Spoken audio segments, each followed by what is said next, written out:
ഇനി other development, okay, other developments, okay, എന്താണെന്ന് വെച്ചാൽ ഒന്ന് റീജിയണൽ കോംപ്രഹെൻസീവ് എക്കണോമിക് പാർട്ണർഷിപ്പാണ്, RCEP. ഇതെന്താണെന്ന് വെച്ചാൽ ഒരു ഫ്രീ ട്രേഡ് എഗ്രിമെൻറ്റ് ആണ്. ഇത് സൈൻ ചെയ്തത് ആസിയൻ മെമ്പേഴ്സും with Australia, China, Japan, New Zealand and South Korea in 1920 എന്ത് ഈ ഒരു അഗ്രിമെൻറ്റ് വരെ റീസെൻ്റായിട്ട് സൈൻ ചെയ്തതാണ്. അപ്പം റീസെൻറ്റ് ഡെവലപ്മെൻറ്റ് ഓഫ് ആസിയാൻ ആണ് പറയുന്നത്. Kindly note the recent development of ASEAN is that regional comprehensive economic partnership. Okay, it's a free trade agreement. Its peculiarity is that it's signed by not only the members of ASEAN but also other members, nearest states like Australia, China, Japan, New Zealand and South Korea. Okay, that is the latest development of ASEAN. Okay, അതിൻ്റെ പ്രത്യേകത എന്ന് വെച്ചാൽ the RCEP does not cut tariff drastically. Tariff ഒരുപാടായിട്ട് എന്ത് ചെയ്യില്ല, അങ്ങോട്ട് cut ചെയ്യുന്നില്ല. It covers more of the world's population 30% than any other trade bloc. ഇതെന്താ വെച്ചാൽ ഒരുപാട് താരിഫൊന്നും എന്ത് ചെയ്യില്ല, കട്ട് ചെയ്യില്ല. പിന്നെ അതിന് മറ്റൊരു പ്രത്യേകത എന്ന് വെച്ചാൽ ഇത് ഏകദേശം ഒരു 30% ലോകത്തിലുള്ള 100% ആളുകൾക്കിടയിൽ ഒരു 30% ആളുകൾക്ക് ഇതിൻ്റെ ഒരു ബെനിഫിറ്റ് കിട്ടുന്നുള്ളതാണ് എന്ത് ഈ ഒരു റീജിയണൽ കോംപ്രഹെൻസീവ് എക്കണോമിക് പാർട്ണർഷിപ്പിൻ്റെ പ്രത്യേകത എന്നുള്ളതാണ് എന്ത് ഒരു കാര്യം. ഇറ്റ് വിൽ ഓൾസോ ഹെൽപ്പ് രണ്ട് കാര്യം. മൂന്നാമത്തെ കാര്യം, it will also help boost economic integration between north east and south east Asia. അതായത് ഈ ഒരു എക്കണോമിക് ഇൻ്റഗ്രേഷൻ്റെ അത് ബൂസ്റ്റ് ചെയ്യും, അതായത് അത് എൻഹാൻസ് ചെയ്യും, ഡെവലപ്പ് ചെയ്യും, ഇമ്പ്രൂവ് ചെയ്യും. എന്താണ് north east and south east Asia, north ഭാഗത്തുള്ള ഏഷ്യയും സൗത്ത് ഈസ്റ്റ് ഭാഗത്തുള്ള ഏഷ്യയിലെ രാജ്യങ്ങളും തമ്മിൽ എന്താണ് എക്കണോമിക് ബൂസ്റ്റ് എന്ത് ചെയ്യും, ഇത് ഡെവലപ്പ് ചെയ്യും. പക്ഷേ ഇന്ത്യ ഇതിൽ ഒരുപാട് നെഗോസിയേഷൻസ് ഒക്കെ ശ്രമിച്ചിട്ടുണ്ടായിരുന്നു ഇനീഷ്യലി. പക്ഷേ എന്താണ് 2019 എന്ത് ചെയ്തു, ഇന്ത്യ അതിൽ ജോയിൻ ചെയ്തിട്ടില്ല. മേ ബി മെനി റീസൺസ് ഉണ്ടാവാം. ഇന്ത്യയുടെ ഡൊമസ്റ്റിക് ആയിട്ടുള്ള എക്കോണമിയെ അതൊരു പക്ഷേ ബാധിക്കാം. പിന്നെ ഇന്ത്യയിലെ ഡൊമസ്റ്റിക് ആയിട്ടുള്ള പ്രൊഡക്ഷൻസ്, എക്സ്പോർട്ട്, ഇമ്പോർട്ട്, അല്ലെങ്കിൽ ഇന്ത്യയിലേക്ക് തിരിച്ചു വരുന്ന സാധനത്തിൻ്റെ മുകളിലുള്ള താരിഫ്, ഇതിനൊക്കെ ചിലപ്പോൾ ഒരു പക്ഷേ ഇന്ത്യയുടെ ഒരു എക്കണോമിക് സ്റ്റെബിലിറ്റിയെ അത് ബാധിക്കാം. അല്ലെങ്കിൽ ഇന്ത്യയിലെ എക്കണോമിക് പോളിസി മേക്കേഴ്സിനിടയിൽ ഒരു ആശങ്ക ഉണ്ടായിരിക്കാം. Once we recognised RCEP, it may be affected അവർ എക്സിസ്റ്റിംഗ് എക്കണോമിക് സിസ്റ്റം, അങ്ങനെ എന്തെങ്കിലും ഉള്ളത് കൊണ്ടായിരിക്കാം ഇന്ത്യ അതിൽ ജോയിൻ ചെയ്തിട്ടില്ല. ഓക്കെ, മുകളിൽ അതിൽ ജോയിൻ ചെയ്ത രാജ്യങ്ങൾ നമ്മൾ പറഞ്ഞു, Australia, China, Japan, New Zealand and South Korea. അപ്പോൾ അത് ഒന്ന് ഓർത്ത് വെക്കുക. പിന്നെ ഒരു ഇമ്പ്രൂവ്മെൻ്റ് എന്ന് പറഞ്ഞാൽ അഡൽട്ട് ലിറ്ററസി ആണ്. In 2017 adult literacy rate in 7 out of 10 Asian member States exceed 90%. അതായത് ഏകദേശം 10 ആസിയൻ രാജ്യങ്ങളിൽ 7 എന്താണ് 90% എന്താണ് അഡൽട്ട് ലിറ്ററസി ഉണ്ട്. മനസ്സിലായല്ലേ? കൗമാരക്കാർക്കിടയിലുള്ള ലിറ്ററസിയാണ് അഡൽട്ട് ലിറ്ററസി എന്ന് പറഞ്ഞു കഴിഞ്ഞാൽ. അപ്പോൾ ജസ്റ്റ് ഒന്ന് അതുപോലെ അതിൽ പ്രധാനപ്പെട്ട ഹയസ്റ്റ് ആയിട്ടുള്ള റെക്കോർഡുള്ള സിംഗപ്പൂർ, പിന്നെ ബ്രൂണൈ, പിന്നെ അതുപോലെ ഫിലിപ്പീൻസ് ആൻഡ് ഇന്തോനേഷ്യയൊക്കെയാണ് പ്രധാനപ്പെട്ട ഒരു അഡൽട്ട് ലിറ്ററസി എന്നുള്ളത്. വേണമെങ്കിൽ നിങ്ങൾ എഴുതുമ്പോൾ എന്താണ് ആസിയാൻ്റെ ശ്രമത്തിൻ്റെ ഭാഗമായിട്ട് അഡൽട്ട് ലിറ്ററസി ഇൻക്രീസ് ചെയ്യാൻ പറ്റി.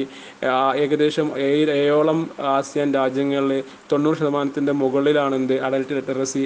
അതിൽ തന്നെ പ്രധാനപ്പെട്ട രാജ്യങ്ങൾ സിംഗപ്പൂർ, ഫിലിപ്പീൻസ്, ബ്രൂണൈ, ഇന്തോനേഷ്യയൊക്കെയാണെന്ന് പറഞ്ഞിട്ട് അങ്ങനെ എഴുതിയാൽ മതി കേട്ടോ. നെക്സ്റ്റ് കൊറോണ വൈറസ് പാൻഡമിക് ആണ്. അത് റീസെൻ്റ് ആയിട്ടുള്ള ഡെവലപ്മെൻ്റ് ആണ്.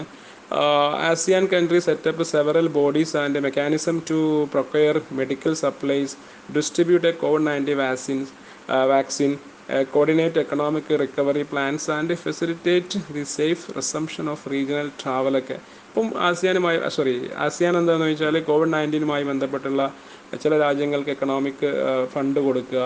പിന്നെ ഇന്ത്യ തന്നെ കഴിഞ്ഞ ഈ ഒരു സമയത്ത് നടന്ന ഇതിൽ കോവിഡുമായി ബന്ധപ്പെട്ടുള്ള കൊളാബറേഷൻ തയ്യാറാണെന്ന് ഇന്ത്യയുടെ പ്രധാനമന്ത്രി അവരെ അറിയിച്ചിട്ടുണ്ടായിരുന്നു. COVID-19 വാക്സിനൊക്കെ ഇനി ഡെവലപ്പ് ചെയ്ത് വന്നാൽ അതിൻ്റെ ഡിസ്ട്രിബ്യൂഷൻസ്, അതുമാതിരി പല രാജ്യങ്ങളുടെയും എക്കോണമി തകർന്നിട്ടുണ്ടായിരിക്കാം കോവിഡിൻ്റെ ഭാഗമായിട്ട്. അപ്പോൾ അതൊക്കെ റിക്കവർ ചെയ്യും, ഒരു സപ്പോർട്ട് കയ്യിൽ to extend economic support to the poor country, not poor country എന്നുള്ള കോവിഡിൻ്റെ ഭാഗമായിട്ട് എന്താണ് എക്കോണമി തകർന്ന രാജ്യങ്ങൾ എന്ത് ചെയ്യുക, സഹായിക്കുക. അങ്ങനെ മൊത്തത്തിലുള്ള ഒരു കോവിഡുമായി ബന്ധപ്പെട്ട രാജ്യത്തിന് കിട്ടേണ്ട കാര്യങ്ങളൊക്കെ ഒരുമിച്ചിരുന്ന് ചെയ്ത് ആ മറ്റുള്ള രാജ്യങ്ങളെയും സപ്പോർട്ട് ചെയ്യുക, അല്ലെങ്കിൽ ഒരു collective support to develop, to bring out from the COVID-19 pandemic, മനസ്സിലായില്ലേ, ഇമ്പാക്റ്റ്. വൈന്നുള്ള അതിൻ്റെ ഇമ്പാക്റ്റ് എന്നൊക്കെ എന്ത് ചെയ്യുക തിരിച്ച് അതിനെ പിന്നെ പിടിച്ച് കൊണ്ടുവരിക എന്നുള്ളതൊക്കെയാണ് എന്ത് അതിൻ്റെ ഒരു സംഭവം. പിന്നെ നെക്സ്റ്റ് ഒരു ഹ്യൂമൻ ഡെവലപ്മെൻറ്റ് ഇൻഡെക്സ് നോക്കുകയാണെങ്കിൽ 3 AMs എന്ന് പറഞ്ഞാൽ ആസിയാൻ മെമ്പേഴ്സിലാണ്. മെമ്പേഴ്സ് രാജ്യങ്ങളിലെ Singapore, Brunei Darussalam and Malaysia are the categorised in the very high കാറ്റഗറിയാണ് ഹ്യൂമൻ ഡെവലപ്മെൻറ്റ് ഇൻഡെക്സിൽ. മനസ്സിലായില്ലേ? ഇത് റിമൈനിങ് 7 മെമ്പേഴ്സ് എന്താ വെച്ചാൽ ഒരു മീഡിയം ഹ്യൂമൻ ഡെവലപ്മെൻറ്റ് ഇൻഡെക്സ് ഒക്കെയാണ്. അപ്പം ഹ്യൂമൻ ഡെവലപ്മെൻറ്റ് ഇൻഡെക്സ് എന്ന് പറഞ്ഞാൽ പ്രധാനപ്പെട്ട ഒരു ക്രൈറ്റീരിയയാണ് ഒരു രാജ്യത്തിൻ്റെ അല്ലെങ്കിൽ ഒരു രാജ്യത്തിൻ്റെ മനുഷ്യൻ്റെ അല്ലെങ്കിൽ ഒരു ഡെവലപ്മെൻറ്റ് ഇൻഡെക്സ് എന്ന് പറഞ്ഞാൽ. അപ്പോൾ അത് ഈ ഒരു ആസിയാനൊക്കെ വന്നതിന് ശേഷം എന്താ വെച്ചാൽ ഒരുപാട് ഡെവലപ്മെൻറ്റ്സ് ഈ ജനങ്ങൾക്കിടയിൽ ഉണ്ടായിട്ടുണ്ട്. അതിൻ്റെ ഭാഗമായിട്ട് ഈ ആസിയാനിൽ സിംഗപ്പൂർ, ബ്രൂണൈ ദാറുസലാം ഇങ്ങനെ പറയപ്പെടുന്ന കുറച്ച് രാജ്യങ്ങൾ എന്താണ് അതിൻ്റെ ഹൈ ആണ് അതിൻ്റെ കാറ്റഗറി വരുന്നത് കേട്ടോ. ജസ്റ്റ് ഒന്ന് ഹ്യൂമൻ ഡെവലപ്മെൻറ്റ് ഇൻഡെക്സിലൊക്കെ എന്താണ് ആസിയാൻ്റെ ശ്രമപരമായിട്ട് അല്ലെങ്കിൽ ആസിയാൻ്റെ ഇൻവോൾവ്മെൻറ്റിൻ്റെ ഭാഗമായിട്ട് ഇൻഡെക്സ് ഒക്കെ വർദ്ധിച്ചിട്ടുണ്ട്. ആ വർദ്ധിച്ച രാജ്യങ്ങൾ ഏതൊക്കെയാണെന്നുള്ളതൊക്കെ പിന്നെ ബാക്കിയുള്ള രാജ്യങ്ങളിലൊക്കെ ഒരു മീഡിയം ലെവലിൽ എന്താണ് HDI ഉയർന്നിട്ടുണ്ടെന്നൊക്കെ പറയുമ്പോൾ നിങ്ങളുടെ ആൻസർ ഒന്നും കൂടി പവർഫുൾ ആവും. മനസ്സിലായില്ലേ? Okay. ASEAN's impact is limited by, അതായത് ആസിയാൻ്റെ ആ ഇൻവോൾവ്മെൻറ്റ് അല്ലെങ്കിൽ അതിൻ്റെ ഒരു എക്സ്പാൻഷൻസ്, അതിൻ്റെ റോള് പല കാരണങ്ങൾ കൊണ്ട് എന്ത് ചെയ്യുന്നുണ്ട്, അത് ലിമിറ്റാകുന്നു. അതായത് അത് കുറഞ്ഞു വന്നിട്ടുണ്ട് അല്ലെങ്കിൽ കുറയാൻ കാരണമാകുന്നു. മനസ്സിലായില്ലേ? അപ്പോൾ ആസിയാൻ എന്നുള്ളത് നമുക്കറിയാം ബേസിക്കലി സൗത്ത് ഈസ്റ്റ് ഏഷ്യൻ രാജ്യങ്ങളിലെ ഒരു കൂട്ടായ്മയാണെന്നുള്ളതും അതിൻ്റെ ഉദ്ദേശം എന്ന് വെച്ചാൽ എക്കണോമിക്, പൊളിറ്റിക്കൽ, സോഷ്യൽ, കൾച്ചറൽ ഇൻ്റഗ്രേഷനാണ്. അതിൽ തന്നെ പ്രധാനപ്പെട്ടത് എക്കണോമിക് ട്രാൻസാക്ഷനാണ്. I mean trade means export and import. അതൊക്കെയാണ് അത് ഒരു സിംഗിൾ യൂണിറ്റി, ഒരു ഐഡൻറ്റിറ്റി, ഒരു വിഷൻ അല്ലേ, അങ്ങനെ ഒരു സിംഗിൾ റീജിയനാക്കി മാറ്റുക, ഒരു എന്താണ് ഒരു ഇക്വാലിറ്റി, എക്കണോമിക് ഇക്വാലിറ്റി ഒക്കെ ഉണ്ടാക്കിയെടുക്കുക എന്നുള്ളതൊക്കെയാണ് അതിൻ്റെ ഒരു ഫിലോസഫി, അതിൻ്റെ ഒരു പ്രിൻസിപ്പിള്. മനസ്സിലായില്ല? അതായത് ഇൻസെക്യൂരിറ്റി ആയിട്ടുള്ള പ്രശ്നങ്ങൾ ഇല്ലാണ്ടാക്കുക, അവിടെ സെക്യൂറായിട്ട് റീജിയനെ മാറ്റുക, ആ റീജിയനിലുള്ള ജനങ്ങളുടെ ഒരു ഐഡൻറ്റിറ്റി ഒന്നാക്കി മാറ്റുക, ഒരു പീപ്പിൾ ഓറിയൻറ്റഡ് ആയിട്ടുള്ള ഒരു റീജിയനാക്കി മാറ്റുക, ആ റീജിയന് മറ്റുള്ള രാജ്യങ്ങളുമായിട്ട് നല്ല എക്കണോമിക്, പൊളിറ്റിക്കൽ റിലേഷൻഷിപ്പ് എസ്റ്റാബ്ലിഷ് ചെയ്യുക, കൾച്ചറൽ ഇൻ്റഗ്രേഷൻ ഉണ്ടാവുക, റെസ്പെക്റ്റ് ചെയ്യുക. ഇതൊക്കെ നമ്മൾ എന്താ പറയുക അതിൻ്റെ ഒരു വിഷനാണ്. അതാണ് ആസിയാൻ അങ്ങനെ ഉണ്ടാക്കിയതിന് ശേഷം ഉണ്ടായ മാറ്റങ്ങളാണ് നമ്മൾ നേരത്തെ പറഞ്ഞത്. അല്ലെങ്കിൽ ഇനി അത് ഉദ്ദേശിക്കുന്ന അതിൻ്റെ ബൈലോയിൽ അതിൻ്റെ ആർട്ടിക്കിൾസ് പറയുന്ന കാര്യങ്ങൾ അറ്റൈൻ ചെയ്യുക അല്ലേ, അത് നടപ്പിലാക്കാൻ വേണ്ടിയിട്ടുള്ള ശ്രമങ്ങളുടെ ഭാഗമായിട്ടാണ് കുറേ സംഭവങ്ങളൊക്കെ നമ്മൾ പറഞ്ഞത്. മനസ്സിലായില്ലേ? അപ്പോൾ ഒരുപാട് മാറ്റങ്ങൾ വന്നിട്ടുണ്ട്. അഡൽട്ട് ലിറ്ററസിയിലായാലും എക്കണോമിക്കിൻ്റെ കാര്യത്തിലായാലും ലോകത്തിൻ്റെ 5ാമത്തെ ഒരു പൊസിഷനാണ് ഈ ആസിയാൻ എന്നുള്ള ആ ഒരു ഓർഗനൈസേഷൻ്റെ എക്കണോമിക് സ്ട്രെങ്ത് എന്നുള്ളത് നമ്മൾ പറഞ്ഞു. മനസ്സിലായില്ലേ? അപ്പോൾ അത് അങ്ങനത്തുള്ള കാര്യങ്ങൾ എന്താ പറയുക, ഇനിയും അവർ ബ്ലൂ പ്രിൻ്റ് അങ്ങനത്തെ ഒരുപാട് കാര്യങ്ങൾ എന്താണ് അവർ മുന്നോട്ട് വെക്കുന്നുണ്ട്. അപ്പോൾ ഒരു സിംഗിൾ മാർക്കറ്റാക്കി ആസിയാൻ രാജ്യങ്ങളിലെ മാർക്കറ്റിനെ സിംഗിളാക്കി മാറ്റാനുള്ള വലിയ ശ്രമങ്ങൾ അവർ നടത്തിക്കൊണ്ടിരിക്കുന്നുണ്ട്. അങ്ങനെ ഒരു ഭാഗികമായിട്ട് പല കാര്യങ്ങളും എന്താണ് അവർ ചെയ്തിട്ടുണ്ട്, അവർ വിജയിച്ചിട്ടുണ്ട്. മനസ്സിലായല്ലേ? അതുകൊണ്ട് തന്നെയാണ് ലോകത്തെ 5ാമത്തെ എക്കണോമിക് സ്ട്രെങ്ത് ആയിട്ട് അത് മാറിയത്. മനസ്സിലായി? അപ്പോൾ എന്നിരുന്നാലും കുറച്ച് കാര്യങ്ങൾ എന്താണ് ആസിയാനെ പിന്നോട്ട് വലിക്കുന്നുണ്ട് അല്ലെ, പിന്നോട്ട് നയിക്കുന്ന കാര്യങ്ങളുണ്ട്. തീർച്ചയായിട്ടും ഒരു 10 രാജ്യങ്ങൾക്കിടയിൽ ഉണ്ടാകുന്ന പ്രശ്നങ്ങളുണ്ടാവും. ഓരോ രാജ്യവും അതിൻ്റെ എക്കണോമിക് കണ്ടീഷൻസ് വേറെയാണ്, സോഷ്യൽ, എക്കണോമിക്, പൊളിറ്റിക്കൽ കോൺഫിഗറേഷൻസ് അല്ലെങ്കിൽ അതിൻ്റെ ഐഡൻറ്റിറ്റി ഒക്കെ വേറെയാണ്. അതുകൊണ്ട് തന്നെ അതെന്തൊക്കെയാണെന്നുള്ള ജസ്റ്റ് ഒന്ന് നോക്കുക. കാരണം രസയൊക്കെ ചോദിക്കുകയാണെങ്കിൽ ജസ്റ്റ് ആസിയാനെ കുറിച്ച് പറഞ്ഞതിന് ശേഷം ആസിയാൻ്റെ കാര്യങ്ങളൊക്കെ പറഞ്ഞതിന് ശേഷം ഒബ്ജക്റ്റീവ്, പ്രിൻസിപ്പിൾസ്, അതിൻ്റെ ഇൻസ്റ്റിറ്റ്യൂഷണൽ മെക്കാനിസം, അങ്ങനെ എല്ലാ എക്കണോമിക് പ്രോഗ്രസ്, പിന്നെ എല്ലാ കാര്യങ്ങളും പറഞ്ഞതിന് ശേഷം definitely we should write some limitations of ASEAN. First one is a lack of strategic vision അല്ലേ. അപ്പോൾ ഒരു തന്ത്രപരമായിട്ടുള്ള ഒരു കാഴ്ചപ്പാടിൻ്റെ ഒരു അഭാവം പലപ്പോഴും ആസിയാൻ്റെ വളർച്ചയ്ക്ക് എന്താണ് ഒരു വിഘാതം ഉണ്ട് എന്നുള്ളത് എന്താണ് പറയുന്നുണ്ട്. അത് ജസ്റ്റ് ഒന്ന് എക്സ്പ്ലെയിൻ ചെയ്താൽ മതി. എന്താണ് ഈ സ്ട്രാറ്റജിക് വിഷൻ എന്നാൽ ഒരു ഇൻ്റഗ്രേറ്റഡ് സ്ട്രാറ്റജിക് വിഷൻ. കാരണം different opinions are there. because of there are 10 countries, they have their own opinion, and ASEAN leadership is failed to integrate all visions of their countries. അപ്പോൾ ആ ഒരു issues ഉണ്ട്. അത് definitely എല്ലാ ഓർഗനൈസേഷനും ഉണ്ടാവും. അത് സ്വാഭാവികമായിട്ടും ആർക്കുണ്ട്, ആസിയാൻ ഉണ്ടെന്നുള്ള കാര്യത്തിൽ no doubt. Okay. Second, diverging priorities among member states. അപ്പം definitely we have to member country has to sacrifice their divergent interest, their national interest for all. എല്ലാ രാജ്യങ്ങൾക്ക് വേണ്ടി അവരുടേതായ സ്പെസിഫിക് ആയിട്ടുള്ള നാഷണൽ ഇൻട്രസ്റ്റ് എന്ത് ചെയ്യണം, അവിടെ സാക്രിഫൈസ് ചെയ്യണം. പക്ഷേ പലപ്പോഴും എന്താണ്, ചില രാജ്യങ്ങൾ എന്ത് ചെയ്യും, അത് ചെയ്യാൻ തയ്യാറാവില്ല. They are looking for their private interest, their personal interest. അതുകൊണ്ട് തന്നെ അവിടെ ആ ഒരു പ്രശ്നം അവിടെ എന്താണ്, അത് ഈ ഒരു ലിമിറ്റേഷൻസ് അല്ലെങ്കിൽ ആസിയാനെ പിറകോട്ട് വലിക്കുന്നു.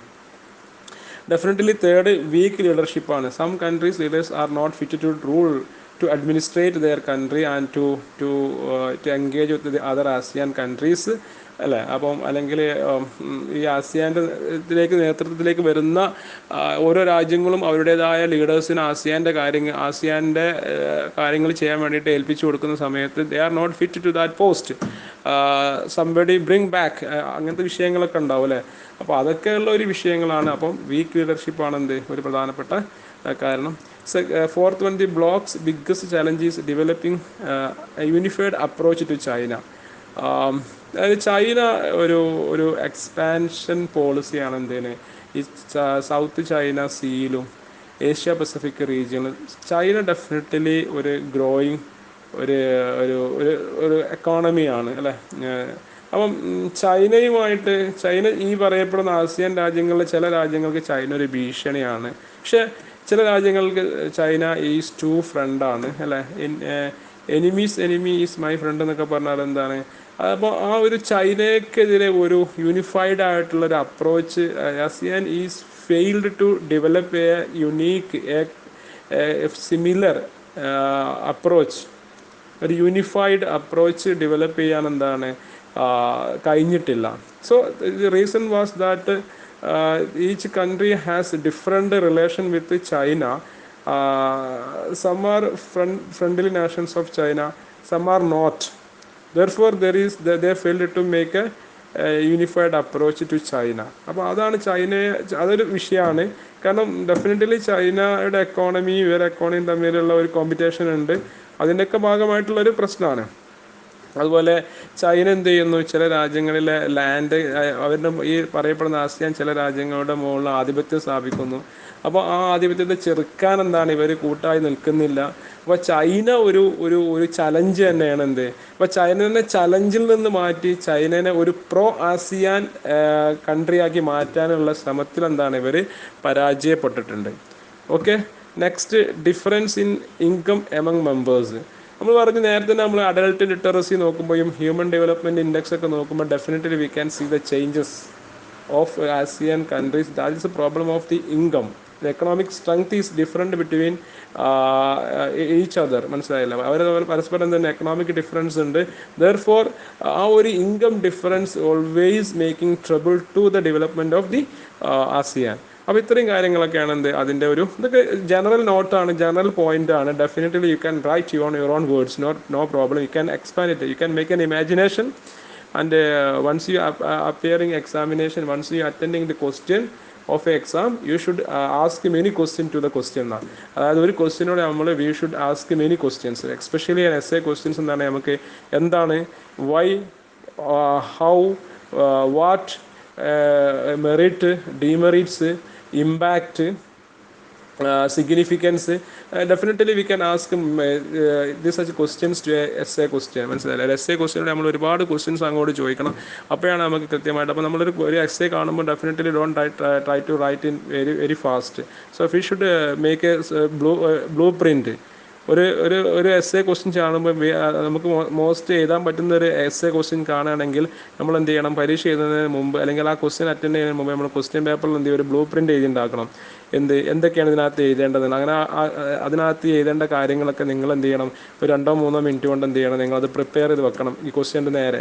എന്നിട്ട് നിങ്ങൾ അതാണ് എന്ത് എഴുതേണ്ടത്, മനസ്സിലായില്ല. അതിൻ്റെ ഇടയിൽ എഴുതേണ്ട സമയത്ത് നിങ്ങൾക്ക് പുതിയ പോയിന്റ്സ് വരികയാണെങ്കിൽ ഡെഫിനറ്റ്ലി എന്ത് ചെയ്യണം, അതും കൂടി ആഡ് ചെയ്തിട്ട് ഒരു ബ്ലൂ പ്രിൻറ്റ് തയ്യാറാക്കണം. അപ്പോൾ ബ്ലൂ പ്രിൻറ്റ് തയ്യാറാക്കുമ്പോൾ ആ എസ്സേയിൽ എന്തൊക്കെയാണ് ഉൾപ്പെടും. അപ്പോൾ ആസിയാൻ ചോദിക്കുകയാണ്, അപ്പോൾ ആസിയാൻ എന്നാണ് ഫോം ചെയ്തത്, ആസിയാൻ എത്ര രാജ്യങ്ങളുണ്ട്, ആസിയാൻ്റെ ഒബ്ജക്റ്റീവ്സ് എന്താണ്, പ്രിൻസിപ്പിൾസ് എന്താണ്, ആസിയാൻ്റെ ഇമ്പാക്റ്റ് എന്താണ്, ആസിയാൻ്റെ ഇൻസ്റ്റിറ്റ്യൂഷണൽ മെക്കാനിസം എന്താണ് എന്നുള്ള കാര്യങ്ങൾ ആസിയാൻ ഒക്കെ എഴുതി കഴിഞ്ഞതിന് ശേഷം എന്താണ് ആസിയാൻ്റെ ഇമ്പാക്റ്റ് ഈസ്, ആസിയാൻ്റെ പ്രശ്നങ്ങൾ എന്തൊക്കെയാണെന്നുള്ളതൊക്കെ എന്ത് ചെയ്യണം, നിങ്ങൾ നോട്ട് ചെയ്ത് വെക്കണം, മനസ്സിലായില്ലേ.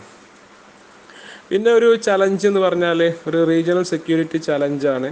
നേരത്തെ നമ്മൾ പറഞ്ഞു ഒരു മാരിടൈം ഡിസ്പ്യൂട്ട് ഉണ്ട്, അതുപോലെ സൗത്ത് ചൈന സീയിലുള്ള ഒരു ചൈനയുടെ ഒരു ഇമ്പാക്റ്റ്, പിന്നെ ഹ്യൂമൻ ട്രാഫിക്കിങ്, അതായത് മനുഷ്യക്കടത്തുകൾ, narcotic trafficking, refugee flows, natural disasters, food insecurity and terrorism and insurgencies. ഇതൊക്കെ ഈ ആസിയാൻ എന്ന രാജ്യം എന്താ പറയുക നേരിടുന്ന പ്രശ്നങ്ങളാണ്. അപ്പോൾ അതിനൊക്കെ ഹ്യൂമൻ ട്രാഫിക്കൊക്കെ നേരത്തെ നമ്മൾ പറഞ്ഞു കഴിഞ്ഞു.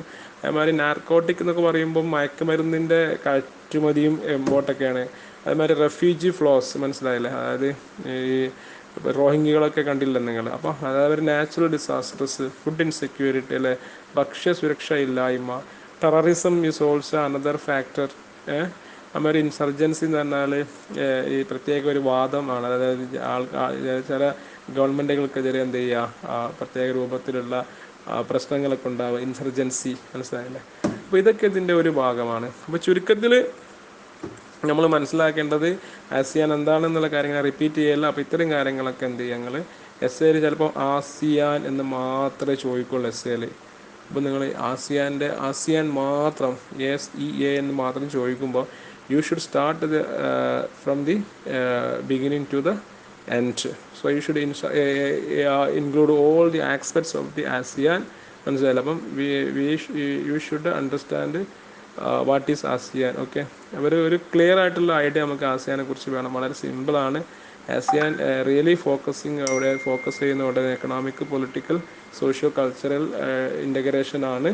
അപ്പോൾ അത് നമ്മളിങ്ങനെ എഴുതുമ്പോൾ എന്തൊക്കെയാണ് അതിന് വേണ്ടിയിട്ട് ആസിയാൻ ചെയ്തത്, ആസിയാൻ്റെ പിന്നെ ഡെവലപ്മെൻറ്റ്സ് എന്തൊക്കെയാണ്, ഇൻവോൾവ്മെൻറ്റ്സ് എന്തൊക്കെയാണെന്നുള്ളതൊക്കെ എഴുതി ഭംഗിയായിട്ട് എന്ത് ചെയ്യുക, പരീക്ഷയ്ക്ക് എഴുതുക എന്നുള്ളതാണ്. ഒരു പരീക്ഷ പോയിന്റ് ഓഫ് വ്യൂവിലാണ് ഞാൻ ഈ കാര്യങ്ങളൊക്കെ പറഞ്ഞത്. ഓക്കെ, അപ്പോൾ ആസിയാൻ്റെ ഭാഗം നമുക്ക് ഇവിടെ വൈൻഡപ്പ് ചെയ്യാം.